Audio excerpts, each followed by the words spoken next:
Going all the way back to sort of the start of our discussion about COVID-19, uh, Mhm. do you think that the voice acting industry is going to suffer much from the shutdown or anything like this? Like, it seems like as long as you have a mic and you can still, you can still work from home, but I guess that also, might slow down production for like bigger movies and stuff, right? For bigger jobs, yes. However, for the majority of work out there, no. Honestly, it's perfectly fine. Almost every single voice actor has their own studio, and that studio might just be a computer, an audio interface, and an XLR condenser microphone. What does XLR mean? I have no fucking clue.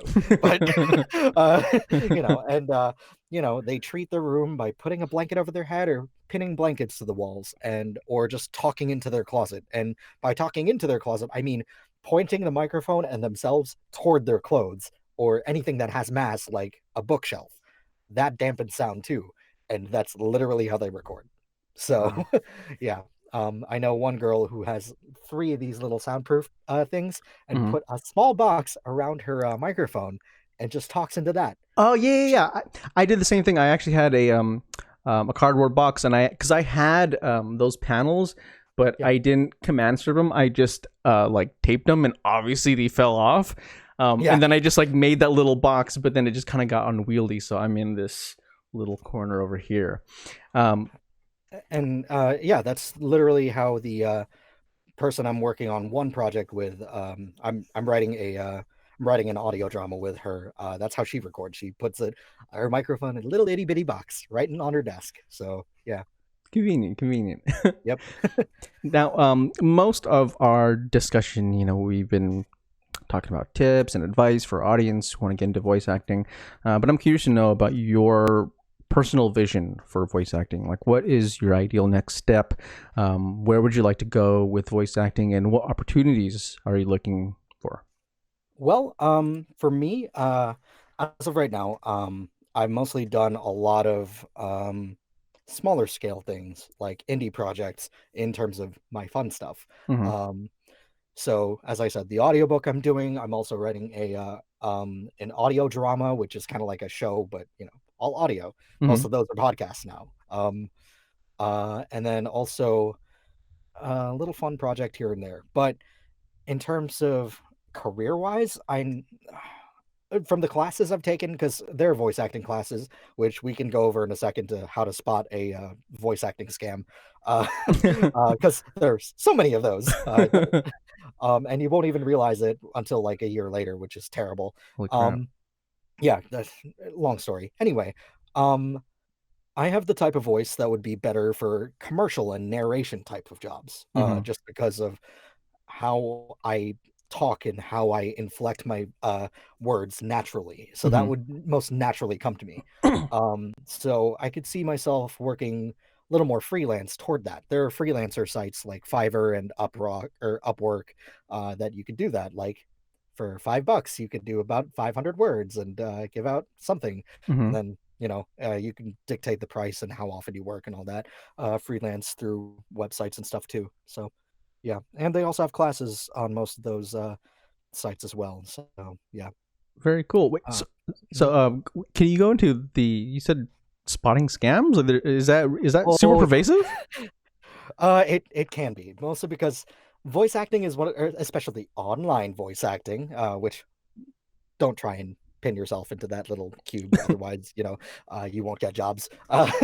Um, it There are a lot of people who are completely unqualified who try to say, "Hey, I could teach you how to be a voice actor. Here's what you do. Give me $500." Uh, yeah, Oh and shit. and it's like, and most people are like, "Oh, that's pretty cheap for a long-term class over like several months," or that sort of thing. When it comes to that, a really easy way to spot that is we will give you a professional demo at the end of one day or at the end of one week.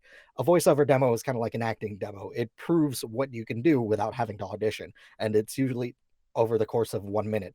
Since I'm relatively new to the voice acting sphere, I've only been doing this since February, uh, so 3 months ish. Mm-hmm. Yeah, and I've already gotten jobs and stuff like that, so it's not that bad, but you just you have to be careful because when it comes to those scams, they'll be like, oh, we'll give you a professional demo so you can immediately start getting jobs, or we'll sign you on with an agent so you can get Whoa. jobs, things like that. And for people who are just starting out and they're like, okay, I spent like $500 on my equipment, I'm ready to go. Yeah. Yeah, those those um those scams are really, really scary for some people, and they won't realize it until like a year later when they're like, I haven't gotten as many jobs as I want. Wait a minute, that guy was kind of sketchy. And unfortunately, it's like one of those things that you don't realize it until much later. So essentially, it's just like in order to really excel this, you just had to put in the work, and you had to put in the work of just Um, auditioning and constantly trying to look for new opportunities, and right? and improving yourself. A lot of times, as I said, when it comes to auditions, you might not get the part, not necessarily because your audition was bad. It could Hmm. just be you were not selected because you don't sound the way the director wants. Like I would never get cast as an anime young protagonist like Naruto. There, Yeah, there's no way in hell. yeah. But I get cast as a lot of assholes and a lot of villains because of how my voice is, Hmm. uh, for my fun projects, or if I'm doing commercial work. I could be. I've done like a small YouTube ad, which I unfortunately don't have the rights to, so I can't share it. Uh, Oh for shit. for Etna, which is something that can happen. Uh, they're like, here's $50. You read the script. Bye. Oh, that's so. And Which, then now you're like voices on like these $1,000 ads and shit. yeah, exactly. So it's like Damn. I got $50, but that's not worth it, and my residuals are 30 cents, if that, for a month. So like, Jeez. so read the contracts, guys. uh, so yeah, and also since I was just starting out, I kind of lowballed my price too. So yeah, and price negotiation is also a big thing. Running a voice or doing a voice acting gig as a job is just like running your own business, except the only difference is you're marketing your voice. You are not marketing anything else. Hmm. So you have to learn how to market that. I don't have a background in marketing, so I have had to learn everything by hand. So yeah, That's tough. I mean, because again, I mean, as a marketer, um, like yeah, it's especially a challenge because like you said, it's not a physical thing. Someone can't just go in your profile and be like, "Who is this person? I like their look." Blah blah blah blah. You mhm, actually have to convince them to not only visit your page or whatever, but to actually listen to your work and to actually go through your portfolio. And so, it's difficult to be able to market that and to yeah. to, to gain that interest. And the way I actually got the Amazon Prime job, for example, I just started putting random voice acting shit on my what do you call it, on my Instagram page and my Facebook and my Twitter, and I just started doing fun skits that I thought would be funny. Like I made an explainer video, or not, less of a video, more of a narration. I made a fake explainer narration making fun of explainer narrations.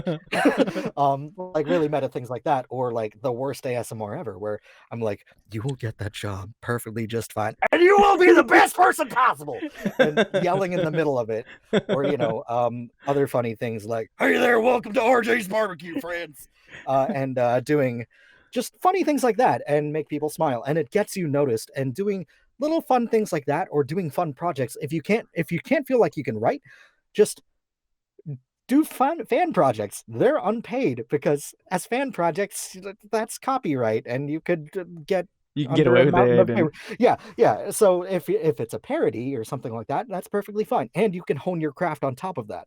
And also, the more scripts you read, the better you'll get, and the better you'll be able to do that. So, practicing and honing your craft can literally be done in multiple ways. You could even read the back of your cereal box and the nutrition information and say that aloud to practice.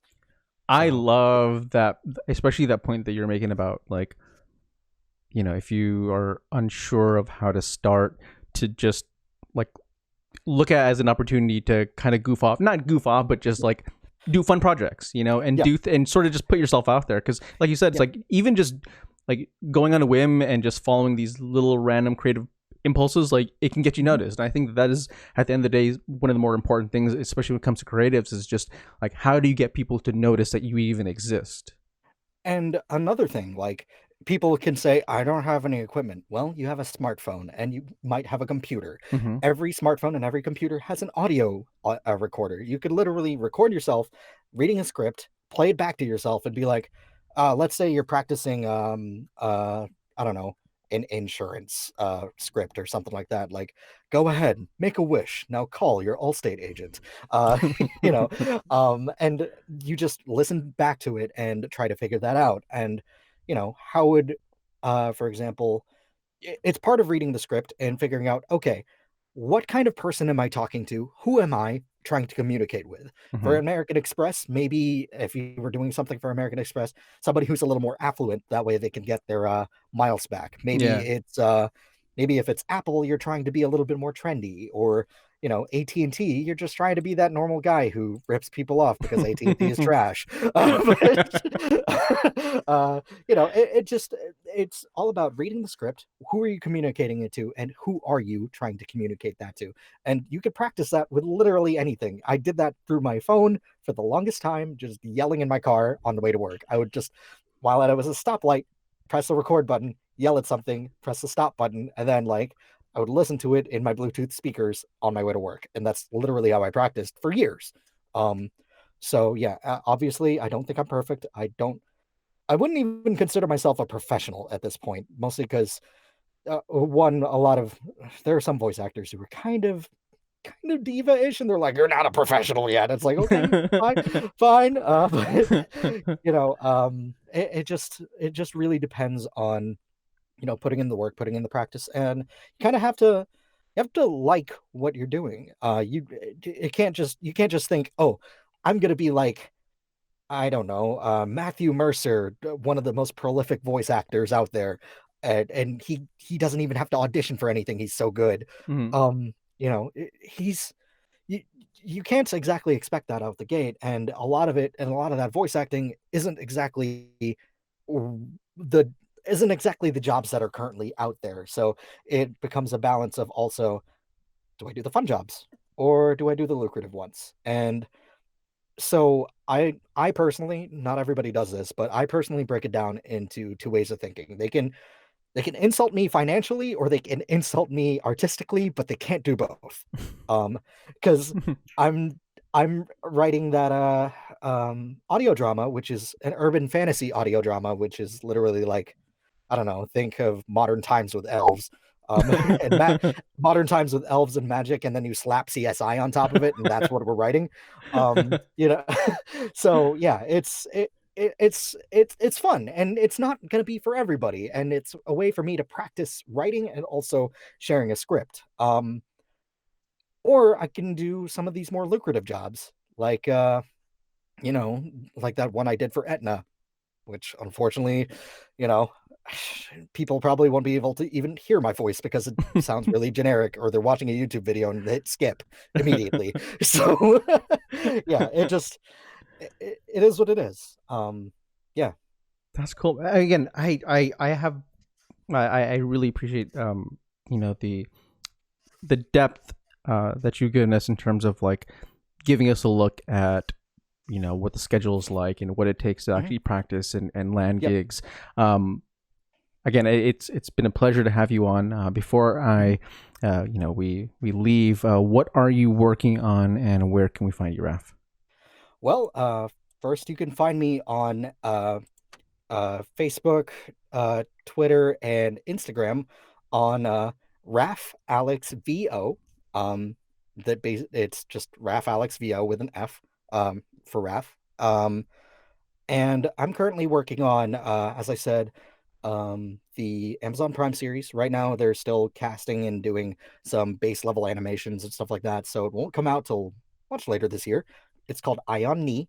I'm also working on uh, a bi-weekly audiobook on YouTube for Rising of the Shield Hero on Isekai Audio Tales. And I'm currently co-writing an audio drama called Anything Strange with my fellow voiceover friend Mel. It's an urban fantasy crime thriller with like magical undertones, where I'll be playing Detective Juan de Marco. a driven, sarcastic, opinionated man who doesn't have magical powers but works on cases that involve spells for some god awful reason.